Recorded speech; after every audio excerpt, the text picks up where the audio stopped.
Very interesting, right? I'm pretty sure, like, if you didn't see yourself as a character in this play, you saw somebody you know, and somebody that represents society today in our lives. But what I noticed is a story that's being told, that's continuing to be told, that we need to make our history, not our future, not our present. This story needs to be a story that we hear, that we accept, that we respect, but we also move away from. We need to move away from police killings. We need to move away from violent acts, from ideologies that don't represent humanity and equality and the vision for fairness. And when I look at the hard work that went into the efforts and the characters, some gave me insight. Some brought me back to reality and said, hey, I need to do better. I need to do more, not just for myself, but for my community.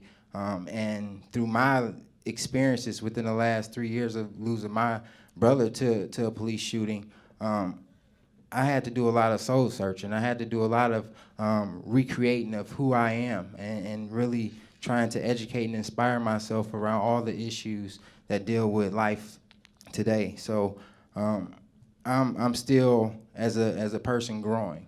But we all have to say, hey, am I doing enough to change the culture of my community, of my household? And here we saw households that was stripped from, I would say, a successful upbringing.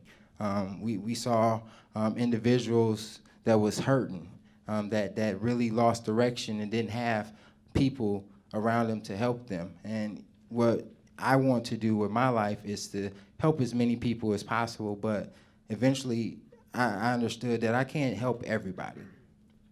And we have to say, hey, we can't help everybody, but we can start with one. And once we start with that one person and we encourage that one person to be better, we know that this one person is going to be the head of a household or a part of a household. He's going to be a representation of our political world. He's going to be a representation of our doctor's office. So changing one, changing you, and changing our children is what we need to focus on. And this play about Ferguson is not just about Ferguson. It's about California. It's about Milwaukee. It's about all these other places where these things have happened. And I want to speak to you, not because I'm not perfect. You know, no one in this room is perfect. No one is without flaw. But do we accept and do we talk about our wrong? You know, do we say, hey, I am wrong, I was wrong, and do we connect to our peers in that way? I think we have to lose the fear of not saying to our loved ones, to our friends, that, hey, you're wrong, and you can do better. So I challenge you all to leave here and to say, hey, what am I not doing? What can I do better? What can I learn more of? How can I be more respectful for people in impoverished areas? How can I be more respectful of people and their culture and what they are and what they represent? How can I be a better listener?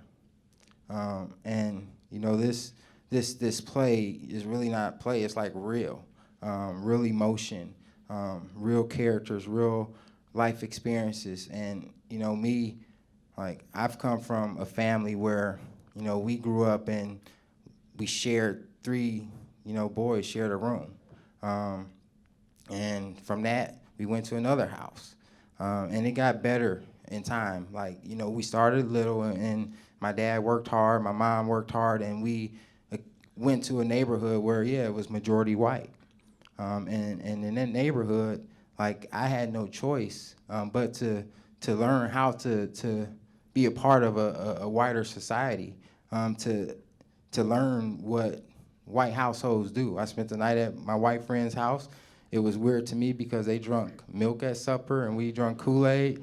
I'm like, I don't want no milk, just give me water. But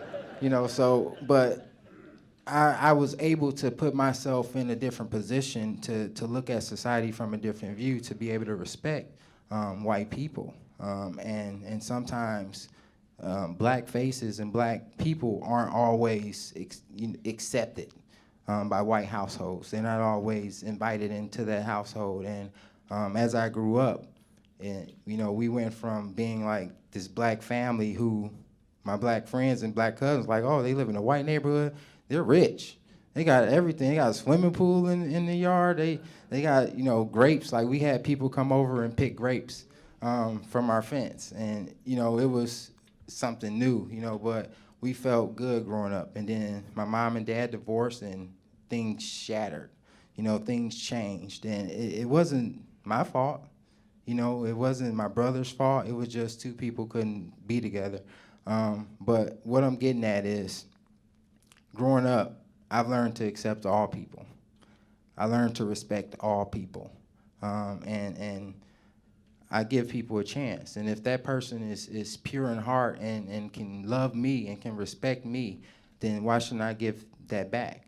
But the first thing we have to do is give people a chance. We have to give the people that don't look like us a chance. We have to know that we let them know that we love and respect them. I did this thing where I went out and I talked to this guy I didn't know, but I went up to him and said, hey man, I just want to let you know I love and respect you. And he kind of looked at me weird.